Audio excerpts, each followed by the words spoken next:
आप सभी को नमस्कार। एक बार फिर से आप सभी का हार्दिक स्वागत है आशीष क्लासेस पर। डिस्कस करेंगे 31 अगस्त का एडिटोरियल। और उससे पहले बता दूं कि अगर आप पेड कोर्सेज एक्सेस करना चाहते हैं तो आशीष क्लासेस एप्लीकेशन डाउनलोड करें। यहां पर एक नया कोर्स चल रहा है, कॉमन एरर प्रैक्टिस बैच, ठीक है, जिसमें हम हर दिन 20 क्वेश्चंस डिस्कस करते हैं और पीडीएफ आपको मिलता है। डिजिटल बोर्ड पर क्लासेस होती हैं। इसके अलावा यहाँ ग्रामर का कोर्स अवेलेबल है। यहाँ पर हिंदी टू इंग्लिश ट्रांसलेशन वाला बैच उपलब्ध है। यहाँ कुछ ई बुक्स हैं और साथ ही जो B97 बैच है, जो बैच है B97 एडिटोरियल वाला बैच जो कल से स्टार्ट होगा, वो भी आपको इसी एप्लीकेशन पे मिलेगा। डेमो वीडियोस भी अवेलेबल हैं, ज़रूर आप देखिएगा, उसके बाद में डिसीजन लें। तो ये एप्लीकेशन आप डाउनलोड कर लें, यहाँ से पेड कोर्सेज एक्सेस किए जा सकते हैं। तो सबसे पहले देख लेते हैं आज के एडिटोरियल में कौन कौन से नए वर्ड्स हैं। देखिए, सीड है, सीड एक वर्ब है। इसका मतलब एक प्रकार से तो सरेंडर करना होता है। और ये सरेंडर क्या चीज करते हैं आप? ये आप कोई जमीन दे देते हैं किसी को, या आपका जो नियंत्रण है किसी चीज पर वो आप ट्रांसफर कर देते हैं। तो इसको यूं कह सकते हैं, गिव लैंड और कंट्रोल टू समवन। किसी को आप, अगर जमीन आपके पास थी आपने किसी और को दे दी, या फिर कंट्रोल आपका किसी चीज पर है वो आपने किसी और को सौंप दिया, तो वो है सीट। पैकिंग ऑर्डर एक नाउन है। इसका मतलब होता है हायरार्की, मतलब पदानुक्रम कह सकते हैं। एक व्यवस्था होती है समाज के अंदर, हर ऑफिस के अंदर, कि भाई ये इस पोस्ट के ऊपर ये पोस्ट है, उसके ऊपर ये पोस्ट है, तो ये जो व्यवस्था है उसको पैकिंग ऑर्डर कहा जाता है। ब्लोबैक एक नाउन है। इसका मतलब बैकलैश कह सकते हो, या एडवर्स रिजल्ट कह सकते हो, नकारात्मक परिणाम। नेगेटिव रिजल्ट जो होता है, नकारात्मक परिणाम, बैकफायर भी कहा जा सकता है, ठीक है ना। बैकफायर भी लिख सकते हैं आप यहां पे, इसे कहा जाएगा ब्लोबैक। फिर है टेक अ बीटिंग। यह आपका एक फ्रेज है। इसका मतलब होता है सफर डैमेज और लॉस, नुकसान झेलना। सफर डैमेज और लॉस, नुकसान झेलना। सुपरसीड एक वर्ब है। इसका मतलब रिप्लेस करना होता है, या फिर सप्लेंट कहा जा सकता है, किसी की जगह ले लेना, ठीक है, किसी का स्थान ले लेना। एट लॉन्ग लास्ट एक फ्रेज है। इसका मतलब होता है फाइनली, या फिर इन द एंड, अंततः। फाइनली या इन द एंड, अंततः। और एक है स्टिंग, जो कि एक वर्ब है। इसकी सेकंड और थर्ड फॉर्म स्टंग बनती है। यहां लिख देता हूं, स्टंग सेकंड फॉर्म और स्टंग ही थर्ड फॉर्म होती है। इसका मतलब आप कह सकते हो, एक तो हर्ट करना, किसी को आहत करना। एक इसका मतलब प्रोवोक हो सकता है, किसी को उकसाना। इन्फ्यूरिएट हो सकता है, किसी को गुस्सा दिलाना। तो ये सब मीनिंग देगा ये स्टिंग, ठीक है भाई। तो ये तो है आज की वोकैबुलरी, इसका स्क्रीनशॉट ले लें। और ये वर्ड जब दोबारा देखोगे आप तो रिवाइज हो जाएगा और ये चीजें याद हो जाएंगी आपको। अब हमारी अप्रोच जो रहती है एडिटोरियल को लेकर, why do we discuss editorial every day, है ना। मंडे टू फ्राइडे शाम को 5 बजे सेशन आ रहा है। लगातार 2-2.5 साल से कंटिन्यू चल रहा है। इसका कारण ये है क्योंकि एक एडिटोरियल से आप इंग्लिश, ना तो आपको रटनी पड़ेगी इंग्लिश को, आप यूसेज सीखते हैं, आप करंट अफेयर्स भी यहीं से अपडेट कर सकते हैं, ग्रामर यहां से आपकी अपडेट हो जाएगी, कॉन्सेप्ट वाइज रटने की आवश्यकता नहीं पड़ेगी, ठीक है ना। तो अमेरिकाज एशिया पॉलिसी इस नाम से एडिटोरियल है। अमेरिका की एशिया नीति भी, अफगानिस्तान, काबुल अगर बात करें तो अमेरिका की सेना जब तक थी, तालिबान ने यहाँ पे साहस नहीं किया था कि भी तालिबान उस पर अटैक करे। लेकिन जैसे ही अमेरिका ने अपनी सेना को विड्रॉ किया, वैसे ही तालिबान आकर बैठ गया वहाँ पे। और तालिबान ने ऐसा नहीं कि यहाँ पर ही किया है, वियतनाम में भी ऐसा हुआ था। वियतनाम में भी 1975 में अमेरिका अपने ट्रुप्स को लेकर जाता है और तालिबान जो साउथ वियतनाम है उसकी जो राजधानी थी, वो राजधानी चली जाती है नॉर्थ वियतनाम के पास, ठीक है। तो ये सब चीज़ें, अब एशिया पॉलिसी क्या है, अमेरिका क्या सोचता है एशिया को लेकर, क्या इंडिफरेंस की नीति है, क्या एशिया को लेकर इसको कोई लेना देना नहीं है अमेरिका को, इसी को लेकर हम डिस्कशन करेंगे इस एडिटोरियल में। पूरा देखिएगा, एंड तक देखिएगा, एक लाइक और एक शेयर जरूर करके जाइएगा। आइए स्टार्ट करते हैं और देखते हैं क्या कुछ खास है। प्रेसिडेंट जो बाइडेन प्रेसिडेंट अगर नाम नहीं दे रखा होता तो दे लगाते हैं हम, ठीक है, केवल प्रेसिडेंट होता तो दे लगता, लेकिन जो बाइडेन नाम दे रखा तो दे नहीं आएगा। इसकी वर्ब है हैज फाउंड, इन्होंने पाया, हिमसेल्फ अपने आप को रिफ्लेक्सिव प्रोनाउन है। इन द अनकंफर्टेबल पोजीशन, एक ऐसी पोजीशन में जो कि बेचैन करने वाली स्थिति है। ऑफ फेसिंग, और पोजीशन क्या है कि वो सामना कर रहे हैं not only the expected criticism, ना केवल एक आलोचना का सामना कर रहे हैं। आलोचना कैसी? एक्सपेक्टेड, जैसा कि इनको भी लग रहा था कि ये तो होना ही है। और ये आलोचना कौन कर रहा है? रिपब्लिकन। देखो, डेमोक्रेटिक पार्टी और रिपब्लिकन दो मुख्य पार्टियां हैं अमेरिका में। रिपब्लिकन पार्टी डोनाल्ड ट्रंप की पार्टी है जो कि भूतपूर्व राष्ट्रपति रह चुके, और डेमोक्रेटिक पार्टी से ये खुद है Joe Biden. For his countries hasty, किस लिए आलोचना झेलनी पड़ रही है? क्योंकि इन्होंने अपने देश का हैस्टी, बहुत जल्दीबाजी से, बोज्ड एग्जिट, बोज्ड का मतलब होता है स्पॉइल्ड। जो विच इज डन बैडली, कोई भी काम जो बुरी तरीके से किया जाता है उसको बोलते हैं स्पॉइल्ड, ये कह सकते हो बिल्कुल खराब किया हुआ, ठीक है। एग्जिट नाउन है, ये आपका पास्ट पार्टिसिपल है। तो बहुत ही खराब तरीके से जो एग्जिट हुआ है अफगानिस्तान से, इसके लिए, और नॉट ओनली एक कोरिलेटिव कंजंक्शन लेगा साथ में बट ऑल्सो, तो यहां पे बट ऑल्सो है। ब्रिक बैट का मतलब आलोचना है, क्रिटिसिज्म है, बल्कि इनको आलोचना झेलनी पड़ी कहां से? With in the democratic party, अपनी पार्टी के भीतर भी, ठीक है, डेमोक्रेटिक पार्टी से ये खुद है। And among the broader American public, और किसके बीच आलोचना झेलनी पड़ी? बड़े स्तर पर अमेरिकन जो जनता है उनके बीच भी इसको आलोचना झेलनी पड़ी। ब्रॉडर का मतलब बड़े स्तर पर, अमेरिकन पब्लिक, अमेरिकन एडजेक्टिव है, पब्लिक यहां पे नाउन है। अमेरिका की जनता भी आलोचना कर रही है। रिपीट कर रहा हूं, प्रेसिडेंट जो बाइडेन एकमात्र सब्जेक्ट है इस सेंटेंस का, इसकी वर्ब हैज फाउंड है। हिमसेल्फ रिफ्लेक्सिव प्रोनाउन है। जब कोई काम अपने ऊपर ही किया जाता है तो उसको रिफ्लेक्सिव प्रोनाउन कहा जाता है। तो जो बाइडेन ने अपने आप को पाया है किसमें? एक ऐसी कंडीशन में जो अनकंफर्टेबल है। अनकंफर्टेबल एडजेक्टिव, और जिन शब्दों का एंड एबल से होता है वो एडजेक्टिव्स होते हैं। अब ये पोजीशन है कौन सी? ये पोजीशन है फेस करने की। क्या? कि ना केवल इन्होंने, जैसा कि इनको एक्सपेक्ट किया गया था कि आलोचना होगी, जैसे बीजेपी कोई भी काम इंडिया में करते, कांग्रेस वाले आलोचना करते, तो कांग्रेस सरकार थी तो उन्होंने जो भी काम किया बीजेपी वाले आलोचना करते थे, वैसा ही कह रहा है कि भाई आलोचना विपक्षी पार्टी रिपब्लिकन पार्टी है वो तो करती ही। किस लिए? क्योंकि इन्होंने देश का बहुत ही हैस्टी, मतलब हरीडली, जल्दीबाजी में, और बोज्ड एग्जिट किया। बोज्ड का मतलब बिल्कुल स्पॉइल्ड या बहुत ही खराब तरीके से एग्जिट किया अफगानिस्तान से, बल्कि यहां पे आलोचना झेलनी पड़ रही है डेमोक्रेटिक पार्टी के भीतर से भी, और साथ में बड़े स्तर पर अगर बात करें तो अमेरिकन पब्लिक भी इनकी आलोचना कर रही है, ठीक है। तो ये चीजें हैं। बोज्ड का याद रखिएगा, ब्रिक बैट याद रखिएगा। आज के एडिटोरियल में लगभग आपको 20 से 25 नए शब्द मिल सकते हैं, तो एंड तक जरूर देखना। The killing of at least 13 US troops, troops का मतलब सोल्जर्स है। किलिंग यहां पे नाउन है क्योंकि दे रखा है, ठीक है, तो आईएनजी लग के नाउन बन सकता है। किसी वर्ब को नाउन बनाने का एक ही तरीका है कि उसके साथ आईएनजी लगा दें। तो जो हत्या हुई है कम से कम 13 यूएस सैनिकों की और dozens of Afghan civilians, dozens यहां पे दे रखा है, डजन से पहले कोई संख्या नहीं है तो डजन्स किया है, राइट। डजन से पहले संख्या होती तो ये डजन्स नहीं होता। और दर्जनों अफगान के जो नागरिक हैं वो मारे गए हैं। किस में? बॉम्ब ब्लास्ट में। बॉम्ब ब्लास्ट कब हुआ था? पिछले सप्ताह। अंडरस्कोर, तो इस किलिंग ने अंडरस्कोर किया है। अंडरस्कोर का मतलब होता है जोड़ देना, किसी बात को इंफेसाइज करना, इंफेसाइज करना। तो इसने जोर डाला है किस बात पर? The apparent. एपेरेंट का मतलब होता है क्लियर, ऑब्वियस, एडजेक्टिव है, कि स्पष्ट सी कमी है किस चीज में? प्लानिंग, योजना में। योजना किसके पीछे? बिहाइंड द विड्रॉल, ये जो वापस निकाला है अपनी सेना को अमेरिका ने, उसके पीछे इन्होंने योजना बनाई नहीं, उसकी कमी नजर आती है। डेस्पाइट, डेस्पाइट प्रीपोजिशन है, और डेस्पाइट का कॉम्बिनेशन ऑफ के साथ कभी नहीं बनेगा, याद रखिएगा। डेस्पाइट के साथ ऑफ नहीं लगता है, ठीक है। किसके बावजूद? Prior knowledge. प्रायर का मतलब है अर्लियर, पहले का ही, अर्लियर या एडवांस मान लो, ज्यादा अप्रोप्रिएट रहेगा यहां पे एडवांस, कि इसको पहले से पता था। इट्स अप्रोचिंग डेडलाइन, कि भाई डेडलाइन नजदीक आ रही है, इनको वहां से बाहर निकलना है, उसके बावजूद भी इन्होंने प्लानिंग ढंग से नहीं की, इस कारण से ये सब कुछ हुआ।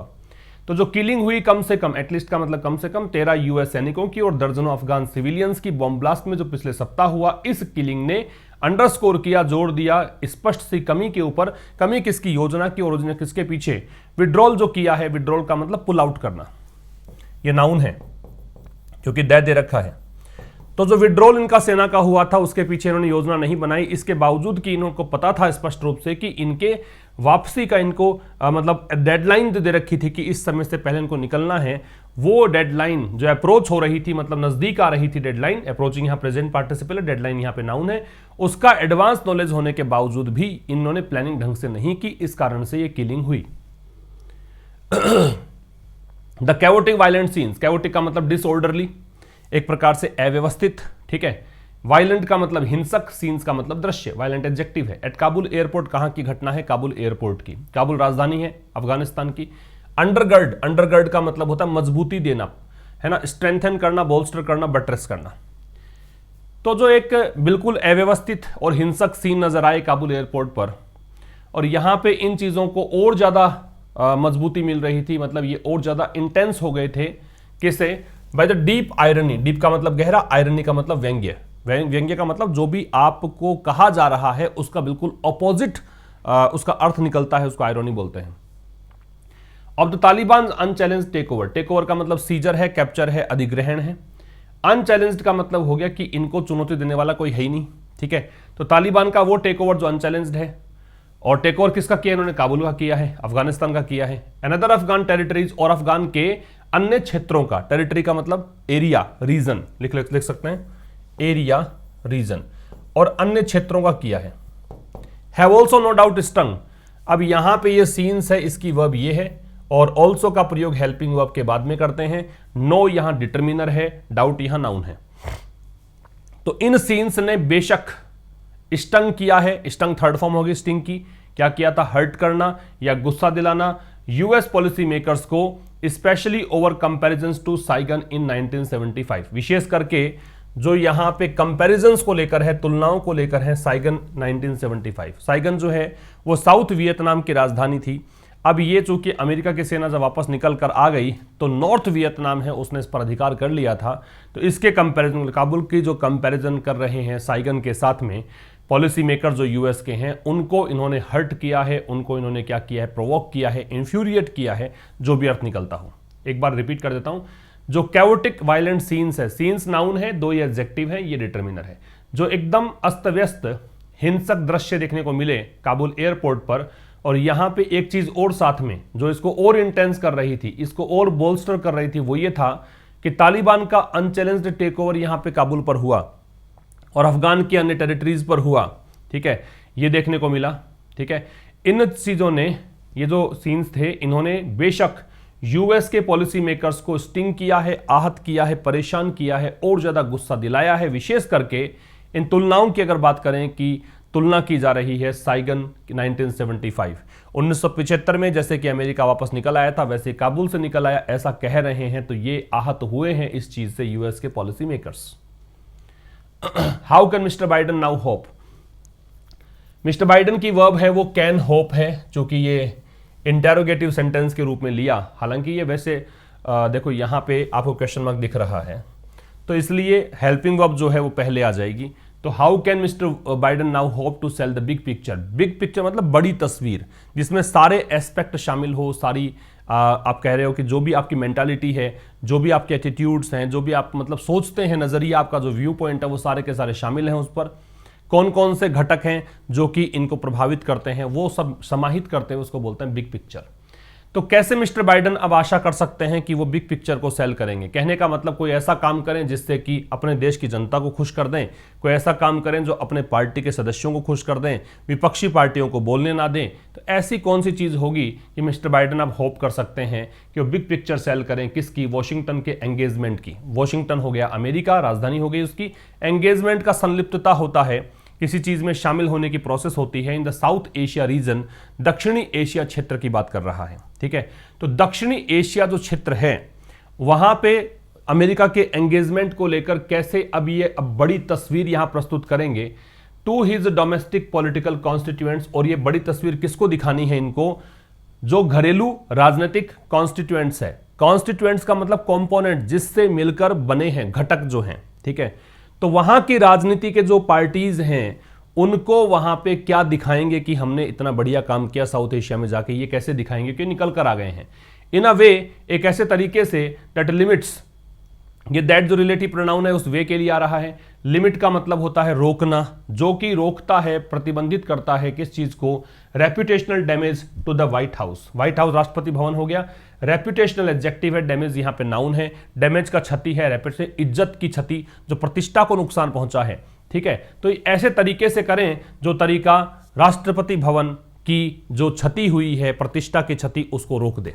ठीक है, तो कैसे मिस्टर बाइडेन अब आशा लगा सकते हैं किस चीज के बारे में, कि वो कैसे बड़ी तस्वीर यहां पे बेचेंगे। बेचने का मतलब यहां पे है प्रस्तुत करना, मान लीजिए, वैसे बेचना नहीं है यहां, इसका मतलब है कि कैसे वो एक बड़ी तस्वीर दिखाएंगे वॉशिंगटन के एंगेजमेंट के साउथ एशिया में। किसको दिखानी है ये तस्वीर, जो उनके घरेलू पॉलिटिकल कॉन्स्टिट्यूएंट्स हैं उनको, और उस तरीके से दिखानी है जो तरीका जो व्हाइट हाउस की जो रेपुटेशन को डैमेज पहुंची है उसको रोक दे, उसको वहीं पर विराम लगा दे कि और क्षति नहीं पहुंचेगी। ठीक है, भाई इनसे पूछा गया घर के अंदर भी, तुमने क्यों विड्रॉ किया जब तुम्हें पता था कि तालिबान लौट आएगा, तालिबान फिर से इसको सीज कर लेगा, कैप्चर कर लेगा, अधिकार कर लेगा, तो तुम क्यों लौट कर आए। तो अब ये लेखक प्रश्न पूछ रहा है कि अब इनके पास कौन सा ऐसा हथियार है जिससे वो अपनी छवि को सुधारने के काम कर सकते हैं। The first step will be, पहला कदम होगा। फर्स्ट यहां ऑर्डिनल नंबर है, इस कारण से दे है, स्टेप यहां पे नाउन है, विल बी इसकी वर्ब है, ये होगा। एट लॉन्ग लास्ट ये फ्रेज है, इसका मतलब इन द एंड, या फिर बताया था मैंने क्या, फाइनली। तो पहला स्टेप तो अंततः एक ही है इनके पास, वो क्या है, to shift the American policy paradigm. Paradigm का मतलब एक पैटर्न है, एक मॉडल है, एक प्रारूप है, एक परफेक्ट एग्जाम्पल जो होता है उसको बोलते हैं। ठीक है, तो अमेरिकन पॉलिसी का जो पैटर्न रहा है अफगानिस्तान को लेकर, from A boiler plate approach. Boiler plate का मतलब यहां पे पढ़िएगा ऑर्डिनरी, बिल्कुल सामान्य अप्रोच। किस चीज को लेकर अप्रोच रही है अमेरिकन की पॉलिसी क्या रही है अफगानिस्तान को लेकर, इंस्टीट्यूशन बिल्डिंग की, संस्थान निर्माण। ठीक है, इंस्टीट्यूशन बिल्डिंग टू रिकॉग्नाइजिंग। अब ये देखो शिफ्ट आया है, शिफ्ट आता है इसका मतलब बदलाव हुआ है। तो पहले तो पॉलिसी ये रही, अब इसके बाद में बदलाव क्या आया, रिकॉग्नाइजिंग द पॉलिटिकल कॉम्प्लेक्सिटीज, कि भाई अब ये कि इन्होंने ये पहचान लिया, रिकॉग्नाइज कर लिया कि राजनीतिक जटिलताएं हैं। पॉलिटिकल राजनीतिक एडजेक्टिव है, कॉम्प्लेक्सिटीज नाउन है, जिस शब्द का प्लूरल बनाया जा सकता है, जिस शब्द को काउंट किया जा सकता है, that can be called a noun. ठीक है, तो राजनीतिक कुछ जटिलताएं हैं किस चीज में, गवर्न करने में। गवर्न करने मतलब शासन करने में, किस चीज को, एक ऐसे समाज को जहां पर, अब ये रिलेटिव एडवर्ब हो गया, ये सोसाइटी की बात कर रहा है, जहां tribal and ethnic loyalties, tribal का जनजातीय, एथनिक का मतलब किसी विशेष रेस या विशेष जाति के। ठीक है, लॉयल्टीज वफादारी को बोलते हैं। सुपरसीड का मतलब रिप्लेस या सप्लेंट, अभी बताया था मैंने आपको, स्थान ले लेना। वेस्टर्न नॉर्म्स, वेस्टर्न का पश्चिमी, नॉर्म्स का मतलब नियम, और कैसे नियम, of rational decision making. Rational का मतलब होता है लॉजिकल, डिसीजन मेकिंग का मतलब होता निर्णय लेना, बाई गवर्नमेंट, सरकार के द्वारा। एक बार फिर समझिएगा, मैंने टुकड़े में तोड़ के बताया फिलहाल तो आपको, कि जो पहला स्टेप होगा, अभी इसी का आंसर दे रहा है ऊपर जो बातें हुई है। पहला स्टेप क्या होगा, अंततः इनको अमेरिका पॉलिसी को शिफ्ट करना पड़ेगा। अमेरिका की जो नीति रही है अफगानिस्तान को लेकर, उसको शिफ्ट करना पड़ेगा। वो नीति क्या रही है, वो पॉलिसी जो एक मॉडल रहा है, एक पैटर्न प्रस्तुत कर रखा है अफगानिस्तान को लेकर, वो ये रहा है कि पहले तो सामान्य सी एक अप्रोच रही थी अमेरिका की, और वो क्या अप्रोच थी, वो अप्रोच थी इंस्टीट्यूशन बिल्डिंग की, कि ठीक है अफगानिस्तान को लेकर ये इतना ही चाहते थे कि एक अपनी मतलब एक छवि बनाई जाए, एक इंस्टीट्यूशन बिल्डिंग का मतलब संस्था निर्माण किया जाए। ठीक है, अमेरिका वहां पे बैठा है, अमेरिका दूतावास वहां पे है, एम्बेसी बना रखी है, इतना ही मतलब इनका था प्रयोजन। और अब क्या होना चाहिए, ये शिफ्ट होना चाहिए वहां से लेकर यहां तक। अब आप सोचें कि ये रिकॉग्नाइजिंग कैसे आ गया टू के साथ, तो भाई ये इन्फिनिटिव नहीं है। इन्फिनिटिव का मतलब होता है कोई प्रयोजन हो, कोई उद्देश्य हो, कोई पर्पज हो ऐसा करने के लिए, जबकि ऐसा मीनिंग नहीं है। ये तो प्रेपोजिशन का काम कर रहा है यहाँ पे, इसलिए ये आईएनजी लग रहा है। प्रेपोजिशन के रूप में आएगा तो आईएनजी ही लगेगा, क्योंकि मैंने बता रखा है प्रेपोजिशन प्लस आईएनजी, प्रेपोजिशन अपना ऑब्जेक्ट लेता है। अब बदलाव क्या करना है, अब आपको पॉलिटिकल कॉम्प्लेक्सिटीज की पहचान, अब यहां पे ये रहा कि भाई इनको पता लग गया कि भाई क्या राजनीतिक जटिलताएं हो सकती हैं एक ऐसे समाज को गवर्न करने की, क्योंकि अफगानिस्तान को अगर गवर्न करना चाहते हो तो वहां पे कौन सी पॉलिटिकल कॉम्प्लेक्सिटीज आएंगी। अब ये सोसाइटी है कैसे, उसकी विशेषता है कि यहां कुछ ट्राइबल और एथनिक लॉयल्टीज हैं। ठीक है, जनजातीय और एक विशेष कोई रेस या विशेष कोई जाति से संबंधित वफादारियां, लॉयल्टीज हैं, जो कि सुपरसीड करेंगी किसको, जो सुपरसीड करती हैं, रिप्लेस करती हैं किसको, western norms of rational decision making by government, कि भी तार्किक तरीके से, लॉजिकल तरीके से डिसीजन मेकिंग होनी चाहिए, निर्णय लेने की क्षमता होनी चाहिए सरकार के द्वारा। तो ऐसे जो वेस्टर्न नॉर्म्स हैं, पश्चिमी देशों के जो नियम कायदे हैं, है ना, उसको रिप्लेस करने संबंधी। तो ये यहां पे एक अप्रोच बता रखी है कि एक अप्रोच यहां पे भी क्या होगा, कैसे प्रस्तुत करेंगे, तो उसका ये स्टेप होगा। पहला स्टेप तो ये करना पड़ेगा इनको, ठीक है। काफी सारे वर्ड्स है, पैराडाइम है, एट लॉन्ग लास्ट है, बॉयलर प्लेट है, सुपरसीड है। बाकी सब्जेक्ट वर्ब देखें, द फर्स्ट स्टेप की वर्ब विल बी है, फिर यहां पे ट्राइबल एंड एथनिक लॉयल्टीज की वर्ब सुपरसीड है, रैशनल लॉजिकल होता है जो एडजेक्टिव है। इन पार्ट, आंशिक रूप से, इन पार्ट का मतलब ये पार्टली है, ये कंप्लीट नहीं है। तो इन पार्ट, आंशिक रूप से, दिस मीन्स, इसका मतलब ये हुआ कि नॉट डेमोनाइजिंग और cutting ties with the Taliban, ठीक है। डेमोनाइज का मतलब होता है किसी को ये दिखाना कि बिल्कुल इविल है, बिल्कुल बुराई ही बुराई है, अच्छा ही कुछ नहीं है। कटिंग टाइज का मतलब संबंध तोड़ना, मतलब कहने का मतलब साउथ एशिया के अंदर ये जो अमेरिका का एक वॉशिंगटन की जो एक ऑक्यूपेंस थी, वॉशिंगटन जो है वहां पे एंगेजमेंट उसका जो था, उसको लेकर कैसे मतलब अब अपने जनता को जाके, अपने जो वहां पे पॉलिटिकल कॉन्स्टिट्यूएंट्स हैं उनको जाके कैसे सेल करेंगे बिग पिक्चर, उसका ये बता रहा है। तो पहला स्टेप बता दिया। अब कह रहा है कि आंशिक रूप से इसका मतलब ये हुआ कि भी तालिबान के साथ में पूरी तरह संबंध नहीं तोड़ने हैं, इसको डेमोनाइज नहीं करना है, मतलब ये नहीं दिखाना है कि आतंकवादी संगठन है, सारी बुराई ही बुराई आप शो करें, ये नहीं दिखाना है। तालिबान से दया लगता ही ध्यान रखिएगा, ये ग्रुप का नाम है भाई, ठीक है। Before they have had an opportunity, किससे पहले, दे यहां पे तालिबान के लिए है, उससे पहले कि तालिबान जो है हैव हैड एन अपॉर्चुनिटी, उनके पास एक ऐसा अवसर आ जाए टू सेटल इनटू पावर, कि वो सत्ता में सेटल हो जाएं, and announce intentions for governing Afghanistan, और वो अनाउंस करें, घोषणा करें किसकी, अपने इरादों की, कि कैसे मतलब अफगानिस्तान को गवर्न करने के जो इरादे हैं, इंटेंशंस है, उसको अनाउंस करें। Let me repeat, in part, आंशिक रूप से इसका मतलब यह है कि भाई इसका मतलब this means not demonising cutting ties with Taliban, कि तालिबान के साथ संबंध कट नहीं करने हैं, इसको डेमोनाइज नहीं करना है, किससे पहले, उनके सत्ता में स्थापित होने के अवसर प्राप्त करने से पहले, और ये अनाउंस करने से पहले, अपने इरादे जाहिर करने से पहले अफगानिस्तान को गवर्न करने की, ठीक है। यहां पे दिस की वर्ब मीन्स है, दे की वर्ब हैव हैड है, ये आपका हेल्पिंग वर्ब है, तो ये आपकी मेन वर्ब है। बात समझ में आ गई होगी भी। आंशिक रूप से इसका मतलब ये है कि भी डेमोनाइज नहीं करना है, टाइज कट नहीं करने, टाइज का मतलब कनेक्शन हो गया, रिलेशन हो गया तालिबान के साथ में, किससे पहले, उससे पहले कि उनको एक अवसर मिले पावर में सेटल होने का, और अनाउंस करें अपने इंटेंशंस को अफगानिस्तान को गवर्न करने की, कि हमारा इरादा है अफगानिस्तान को हम ही आगे चलाएंगे, गवर्न करेंगे, इसको रूल करेंगे। उससे पहले ये इसको टाइज कट ना करें, इनके साथ में डेमोनाइज ना करें। There must also be recognition of the role, recognition का मतलब पहचान, तो यहां पे ये भी होना चाहिए। अब रिकॉग्निशन जो सब्जेक्ट है, इसकी वर्ब मस्ट बी दे रखा है, ऑल्सो है वो हेल्पिंग वर्ब के बाद में आता है, देयर से स्टार्ट है इसलिए इन्वर्जन है, ठीक है। तो यहां पे इस रोल की पहचान भी होनी चाहिए, that third parties are going to play, कि तीसरी पार्टी कौन हो गई भी, अमेरिका तो ठीक है इन्वॉल्व था ही इसके अंदर, तीसरी पार्टी जो है, इनके अमेरिका के अलावा भी कुछ देश हैं जो कि यहां पे रोल प्ले कर सकते हैं, इस बात को भी पहचान होनी चाहिए, ये भी समझ लेना चाहिए। फॉर बेटर और वर्स, इसका मतलब परिणाम चाहे अच्छे हों या बुरे हों, ठीक है, परिणाम चाहे अच्छे हों इसके या बुरे हों, लेकिन थर्ड पार्टी भी इस चीज के अंदर रोल प्ले कर सकती है, दैट मस्ट इंक्लूड। और ये जो थर्ड पार्टी का रोल है ना, इसमें निश्चित रूप से इंक्लूड होगा, मस्ट यहां पे बता रहा है ऑब्लिगेशन की बाध्यता है, जरूर से जरूर ऐसा देखने को मिलेगा, तो दैट मस्ट इंक्लूड एवरीथिंग, तो इसमें इंक्लूड करना पड़ेगा हर एक चीज को, from the Pakistani ISI's shadowy dealings, मतलब कहां से कहां तक, कौन कौन इसमें रोल प्ले कर सकता है, कौन कौन थर्ड पार्टीज हो सकती है। तो पाकिस्तान के ISI का शैडोई डीलिंग्स, शैडोई का मतलब मिस्टीरियस कह दीजिए, वैसे शैडोई छायादार होता है, लेकिन इसका मतलब ये हो गया ना कि छायादार है, इसका मतलब कोई चीज से कवर कर रखा है, तो कवर है, कोई चीज तो हिडन है, कंसील्ड है, छिपी हुई है, डिस्क्लोज नहीं है, सामने नहीं है। तो यहां पे पाकिस्तान का जो ISI है वो यहां पे डील कर सकता है, कैसे, थ्रू प्रॉक्सीज। प्रॉक्सी का मतलब होता है रिप्रेजेंटेटिव, भी अगर आप कोई रोल प्ले ना करें, आपके स्थान पर आप किसी और को भेज दें आपका प्रतिनिधि बनाकर, तो उसको बोलते हैं प्रॉक्सी। तो इन थर्ड पार्टीज के अंदर क्या क्या इंक्लूड हो सकता है, हर एक चीज को इंक्लूड करें। पाकिस्तान का ISI की शैडो डीलिंग्स हो सकती है, कुछ रहस्यमयी, कुछ छिपी हुई सांठगांठ इनकी हो सकती है, किस माध्यम से करेंगे ये, हक्कानी नेटवर्क है इनका एक, है ना, एक एग्जाम्पल दिया, सच एज का एग्जाम्पल देने के लिए करते हैं कि एक हक्कानी नेटवर्क है, उनके माध्यम से डीलिंग कर सकते हैं तालिबान के साथ में।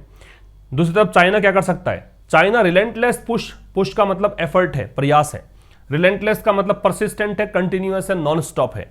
चाइना लगातार प्रयास कर सकता है किस चीज का, एक्सेस करने का, एक्सेस के साथ टू लगेगा, किस चीज को एक्सेस करने का, इकोनॉमिक प्रोजेक्ट्स, जो आर्थिक वहां पे चीजें देख सकता है कि जहां पे इसका आर्थिक हित सत्ता हुआ दिखेगा वहां चाइना भी तालिबान में इंटरफेयर कर सकता है। ठीक है, तो चाइना का यहां नॉन स्टॉप एफर्ट, ट्राई किस चीज के लिए, एक्सेस करने के लिए इकोनॉमिक प्रोजेक्ट्स।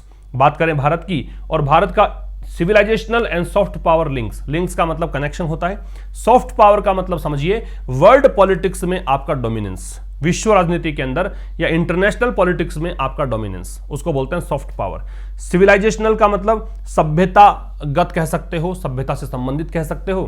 तो भारत के भी ये सिविलाइजेशनल और सॉफ्ट पावर लिंक यहां पे देखने को मिल सकते हैं। ठीक है, तो तालिबान के आने के बाद में भी यहां पे कुछ और थर्ड पार्टी रोल प्ले कर सकती हैं। कौन कौन से, यहां पे पाकिस्तान का ISI जो हक्कानी नेटवर्क के माध्यम से यहां पे शेडो डीलिंग्स कर सकते हैं, ये प्रॉक्सीज के रूप में इनको भेज दें, तालिबान के साथ में ये डीलिंग कर लें। चाइना जो है वो नॉन स्टॉप प्रयास कर सकता है इकोनॉमिक प्रोजेक्ट्स के एक्सेस करने के लिए, कि यहाँ पे कुछ ऐसे प्रोजेक्ट्स हैं जो कि इनको आर्थिक फायदा पहुंचा सकते हैं, उसको एक्सेस करना चाहे चाइना। भारत जो है वो सिविलाइजेशनल सॉफ्ट पावर लिंक यहाँ पे स्थापित करना चाहे, ऐसा हो सकता है। ठीक है, मतलब सॉफ्ट पावर का मतलब ऐसा समझिए कि जो मिलिट्री पावर से ना होकर केवल आप किसी को परस्यूएड करें, है ना, कि आपके साथ इकोनॉमिक मतलब ट्रेड लिंक बनते रहें या फिर आप आपसी सहयोग करते रहें बिना मिलिट्री पावर के, उसको बोलते हैं सॉफ्ट पावर। एक प्रकार से इंटरनेशनल पॉलिटिक्स के अंदर आपका डोमिनेंस क्या है, उसको बोलते हैं सॉफ्ट पावर। ठीक है, तो ये लिंक्स मतलब ये चीजें यहाँ पे थर्ड पार्टी रोल प्ले कर सकती हैं इतने तरह से। इन द बिग पिक्चर अगर बड़े स्तर पर अगर बात करें, व्यापक स्तर पर बात करें, तो there is an unsettling question noun है, अनसेटलिंग एडजेक्टिव है, एंड डिटरमिनर है, और इसकी वर्ब ये इज है, क्योंकि यहां से सेपरेट हुआ सेंटेंस, और सेंटेंस सेपरेट हुआ तो देयर इन्वर्जन लेगा, देयर से स्टार्ट हुआ है तो वर्ब का प्रयोग सब्जेक्ट के पहले हो चुका।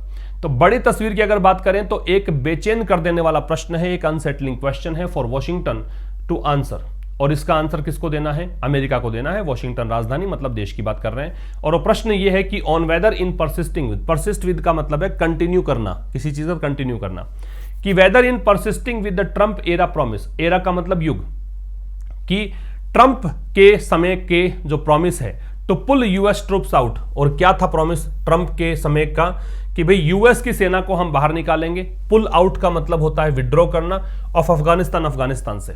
ठीक है, तो देखो एक बड़ी बात करें, बड़े स्तर पर अगर बात करें तो एक बेचैन करने वाला प्रश्न है अमेरिका के लिए, जिसका आंसर देना है अमेरिका को, और वो प्रश्न ये है कि क्या जो आपने जो बाइडेन प्रशासन ने भी ट्रंप के समय जो वादा किया गया था कि हम यूएस की ट्रूप को बाहर निकालेंगे अफगानिस्तान के साथ में, अफगानिस्तान से बाहर निकाल लेंगे, तो इसी को इन्होंने कंटिन्यू किया है। तो ऐसा करने में क्या मिस्टर बाइडेन जो है वो समर्थ हो पाएंगे, क्या बाइडेन यहां पे एबल हो पाएंगे रीअश्योर करने में, पुनः आश्वस्त करने में एशियन अलाइज, मतलब जो अमेरिका के एशिया से जो मित्र राष्ट्र हैं उनको, अलाइज का मतलब मित्र, ठीक है, एंड पार्टनर्स और साझेदार जो हैं इसके, that US will not also play a diminished strategic role, क्या कि यूएस जो है वो भी क्यों लगाया, क्योंकि हमने बात पाकिस्तान की करी, हमने बात चाइना की करी, हमने बात इंडिया की करी, तो क्या अमेरिका भी ये आश्वस्त कर पाएगा कि ये भी एक डिमिनिश्ड स्ट्रेटेजिक रोल नहीं निभाएगा। रोल पता ही है, स्ट्रेटेजिक रणनीतिक, डिमिनिश्ड का मतलब रिड्यूस्ड, मतलब अभी तक जो रोल निभाता रहा है उससे कम रोल नहीं निभाएगा, रणनीतिक रोल नहीं निभाएगा in the broader Asia region, बड़े स्तर के एशियाई क्षेत्र में। केवल अफगानिस्तान की बात नहीं है, एशिया की बात ये कर रहा है, इसीलिए तो टाइटल इसका था कि भी एशिया पॉलिसी क्या है अमेरिका की। फिर समझिएगा, तो बड़े स्तर पर अगर बात करें तो एक बेचैन करने वाला प्रश्न है वॉशिंगटन के लिए, अमेरिका के लिए इसको आंसर देना है इसको, और वो प्रश्न ये है कि क्या जो इन्होंने ट्रंप एरा के जो एक प्रॉमिस किया गया था कि वहां से हम सेना को बाहर निकाल लेंगे, इसको कंटिन्यू इन्होंने किया, और ऐसा करके क्या ये समर्थ हो पाएंगे कि एशियाई जो इसके मित्र हैं और जो साझेदार हैं, क्या इनको ये पुनः आश्वस्त कर पाएंगे कि यूएस जो है वो रोल अभी तक भी जो प्ले करता रहा है वैसा ही प्ले करेगा, कहीं ऐसा तो नहीं है कि अब एशिया को लेकर इसका रुख ही इनडिफरेंट हो गया है, क्या ये न्यूट्रल हो गया है ना, अगर बात करें ब्रॉडर एशिया रीजन में। तो सब्जेक्ट वर्ब देखिए, अनसेटलिंग क्वेश्चन की वर्ब इज है, मिस्टर बाइडेन की वर्ब विल बी है, द यूएस की वर्ब विल नॉट प्ले है। ठीक है, इस प्रकार से दे रखा। डिमिनिश्ड का मतलब रिड्यूस्ड है। टू एन एक्सटेंट, एक स्तर तक, एक हद तक, एक्सटेंट का मतलब लेवल। ठीक है, एक हद तक यूएस की वाइस प्रेसिडेंट कमला हैरिस का जो सिंगापुर और वियतनाम का ट्रिप रहा, यूएस की उपराष्ट्रपति का नाम कमला हैरिस है, इन्होंने जो ट्रिप किया था सिंगापुर और वियतनाम का, वॉज एम्ड एट, इसका लक्ष्य क्या था? इसका लक्ष्य था एश्यूज करना। एश्यूज करने का मतलब होता है काम, शांत करना। ठीक है, क्या? सच कंसर्न्स, ऐसी ही चिंताओं को। कहने का मतलब अब यहां प्रश्न उठने लगा है कि काबुल से तुम विड्रॉ हो चुके, वियतनाम में तुमने ऐसा किया था 1975 में, तो क्या तुम एशिया को लेकर अब एकदम इंडिफरेंट हो? क्या तुम्हें एशिया से संबंध नहीं रखने हैं? कि एशिया के जो मित्र राष्ट्र हैं, पार्टनर्स हैं, उनको आप अदर जोन में छोड़ के जाओगे? क्या अब तुम्हारा कोई लिंक नहीं रहेगा? तो इसी चीज को, इस प्रकार की जो चिंताएं हैं, सच के बाद जब नाउन लगता है तब प्लूरल लगता है, अगर सिंगुलर लगाते हो तो उससे पहले ए या एन लग जाता है। ठीक है, तो ऐसी ही चिंताओं को शांत करने का लक्ष्य था और इसी कारण से इन्होंने सिंगापुर और वियतनाम की यात्रा करी, कमला हैरिस ने। ठीक है, एंड शोर अप का मतलब होता है स्ट्रेंथन करना, बोल्स्टर करना, बट्रेस करना, मजबूती देना। और साथ में ये मजबूती देना चाह रही थी किस चीज को? एंथुजियाज्म, उत्साह को, for the rules based international order, की अंतरराष्ट्रीय व्यवस्था जो हो कानून के आधार पर या नियमों के आधार पर हो, that has taken a beating, वो ऑर्डर जिसने अभी तक एक डैमेज सहा है। मतलब कहा था ना टेकन अ बीटिंग, तो टेकन तो यहां पे थर्ड फॉर्म है हैज को देखकर, वैसे टेक अ बीटिंग इसकी फ्रेज होती है, इसका मतलब होता है डैमेज सफर करना या फिर हार सफर करना, लॉस सफर करना। तो वो इंटरनेशनल ऑर्डर, वो अंतरराष्ट्रीय व्यवस्था जिसने अभी तक नुकसान सहा है, क्या मतलब उस चीज के लिए इन्होंने यात्रा की। तो एक स्तर तक, एक हद तक ये समझ सकते हैं कि यूएस के उपराष्ट्रपति कमला हैरिस ने जो यात्रा करी है सिंगापुर और वियतनाम की, इसका लक्ष्य ये था, तो एम्ड में एट लग गया, एट प्रिपरेशन तो आईएनजी लग गया, कि ऐसी चिंताओं को ही विराम देना चाहती थी, शांत करना चाहती थी, और साथ में ये उस उत्साह को बढ़ाना चाहती थी। उत्साह क्या था? इंटरनेशनल ऑर्डर, मतलब रूल्स बेस्ड इंटरनेशनल ऑर्डर, कि अंतरराष्ट्रीय व्यवस्था हो, नियमों के आधार पर हो, वो अंतरराष्ट्रीय व्यवस्था जिसने कि अभी तक नुकसान सहा है। ठीक है, यट, फिर भी, ये एक कॉन्ट्रडिक्टरी स्टेटमेंट डिनोट करने के लिए कंजंक्शन होता है। फिर भी, unless Washington follows up, unless का मतलब होता है इफ नॉट, ये कंडीशन डिनोट करता है। वॉशिंगटन आ गया, इसका मतलब अमेरिका आ रहा है। फॉलो अप का मतलब अनुसरण करना। लेकिन यदि फिर भी अगर अमेरिका जो है वो फॉलो अप नहीं करता है, सच समिट मीटिंग्स, ऐसी शिखर वार्ताएं। ठीक है, समिट का मतलब शिखर, मतलब जैसे यहां पे कमला हैरिस जो गई हैं सिंगापुर वियतनाम, अगर अमेरिका इस प्रकार के समिट जो मीटिंग्स हैं वो नहीं करता है, किस लिए? ग्राउंड लेवल एंगेजमेंट के लिए, मतलब जमीनी स्तर पर अगर जुड़ता नहीं है इन राष्ट्रों से, इन अलाइज से, इन पार्टनर्स से। फॉर एग्जाम्पल, उदाहरण के लिए किस माध्यम से जुड़ सकता है? कोड बनाकर। कोड का मतलब 4 देशों का समूह बन गया आपसी सहयोग करने के लिए, कि भी तुम हमारे से व्यापार, हमसे इंपोर्ट एक्सपोर्ट करो, हम आपसे करेंगे। इस प्रकार से मिलिट्री सहयोग देंगे आपस में, साथ में संयुक्त सैन्य अभ्यास करेंगे। इस प्रकार से कोड बनाए। या डीपर बाइलेटरल इनिशिएटिव्स, डीपर मतलब अधिक गहरे, डिग्री कंपैरेटिव है, बायलैटरल द्विपक्षीय, इनिशिएटिव्स मतलब पहल, विद फ्रेंडली डेमोक्रेसीज, जिसमें मित्रवत जो लोकतंत्र है, डेमोक्रेसी नाउन है, फ्रेंडली एडजेक्टिव है, एलवाई एंडिंग वर्ड्स भी एडजेक्टिव हो सकते हैं, इंक्लूडिंग इंडिया, भारत समेत, जैसे भारत भी इसमें शामिल है। ठीक है, तो कह रहा है कि भाई यदि अमेरिका जो है फॉलो अप नहीं करता है, अनुसरण नहीं करता है इस प्रकार के समिट मीटिंग्स को ग्राउंड लेवल एंगेजमेंट के साथ, उदाहरण के लिए कोड के माध्यम से या फिर अधिक गहरे द्विपक्षीय इनिशिएटिव्स के माध्यम से, किसके साथ? फ्रेंडली जो डेमोक्रेसीज हैं जिसमें भारत भी शामिल है उनके साथ। तो अगर ऐसा नहीं करता है तो Asian powers will be hard pressed. Hard pressed का मतलब होता है मुसीबत में होना। तो एशियाई जो शक्तियां हैं, चाइना है, इंडिया है, ये एशिया की शक्तियां हैं, ये हार्ड प्रेस्ड होंगी। ये मतलब कहें कि मुसीबत में होंगी, ये डिफिकल्ट दौर में होंगी। टू अज्यूम, अज्यूम का मतलब मान लेना, गैस करना, तो इनको मानना ही पड़ेगा, इनके पास कोई विकल्प नहीं रहेगा। क्या करना? एनीथिंग अदर देन, कि कुछ भी मान सकती हैं, किसकी बजाय? इसकी बजाय कि अदर, हार्ड प्रेस्ड का मतलब हो गया कि इनके पास और कोई विकल्प नहीं होगा, बल्कि इनके पास एक ही विकल्प होगा। ये मान लेंगे कि वॉशिंगटन का इंडिफरेंस है। इंडिफरेंस का मतलब क्या हो गया? उदासीनता, टुवर्ड देयर इंटरेस्ट, कि वो उनके हितों को लेकर इंटरेस्टेड नहीं है, ये मान लेंगी। है ना। हार्ड प्रेस्ड आ गया इसलिए ऐसा पढ़ा, अगर हार्ड प्रेस्ड नहीं आता तो ऐसा होता कि इसके अलावा कुछ भी मान लेंगे, लेकिन यहां पे ऐसा है कि ये मुश्किल में है, फिर तो इनको यही मानना पड़ेगा, और तो क्या माने, मतलब इनके अलावा कुछ मानने का विकल्प ही नहीं है। ये एशियाई शक्तियां ये मान लेंगी कि वॉशिंगटन जो है, अमेरिका जो है, वो हमारे हितों को लेकर बिल्कुल उदासीन है, हमारे हितों के लिए कभी आगे नहीं आएगा। The danger for the west, west मतलब पश्चिम, पश्चिमी देश, ये यहां पे अमेरिका से मतलब मान के चलो, जो खतरा है किसके लिए, अमेरिका के लिए, ऑफ कंसिडरेबल ब्लोबैक, ब्लोबैक का मतलब नकारात्मक परिणाम, है ना। अपने क्या पढ़ा था, बैकफायर पढ़ा था, बैकलैश पढ़ा था, एडवर्स रिजल्ट पढ़ा था इसके बारे में। तो जो खतरा है पश्चिमी देश के लिए, ये द वेस्ट लगा रखा है, मतलब अमेरिका की बात कर रहा है। कंसिडरेबल का मतलब सिग्निफिकेंट है, बहुत ज्यादा। ब्लोबैक का मतलब नकारात्मक परिणाम। दैट कुड इमर्ज, जो कि इमर्ज हो सकता है।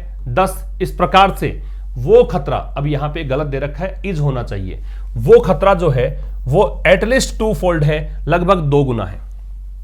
तो इस प्रकार से जो बड़े स्तर का एडवर्स रिजल्ट हो सकता है अमेरिका के लिए, ठीक है, पश्चिमी देश के लिए, जो अब इमर्ज हो सकता है इस तरीके से, 10 इस तरीके से, वो 2 गुना है, 2 फोल्ड है। पहला क्या है, first Afghanistan cyclical transition.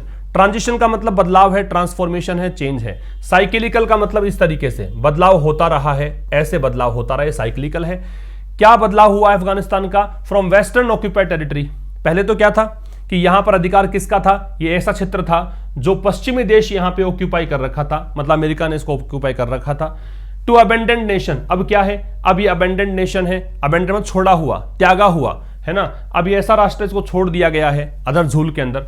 And ultimately A breeding ground, breeding ground का मतलब एक ऐसा मैदान, एक ऐसी जगह है जो कि किसी और चीज को, ब्रीड का मतलब क्या होता है, जन्म लेना, डेवलप होना, है ना, उसके लिए फेवरेबल कंडीशन देगा।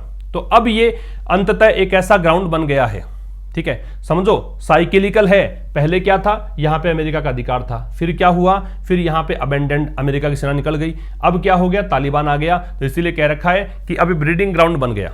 अब ये एक ऐसा ग्राउंड बन गया अफगानिस्तान, जो कि ग्लोबल टेरर आउटफिट्स, जो वैश्विक आतंक के संगठन है, आउटफिट का मतलब ग्रुप, वो वहां पनपेंगे, इज वेल डॉक्यूमेंटेड। तो ये जो ट्रांजिशंस इसके हुए हैं, अब ये ट्रांजिशंस वर्ब है तो इसलिए आर आएगा, तो ये जो चीजें हैं आर वेल डॉक्यूमेंटेड, तो ये जो चीज है ये क्या है, ये बिल्कुल सत्य हैं, ठीक है।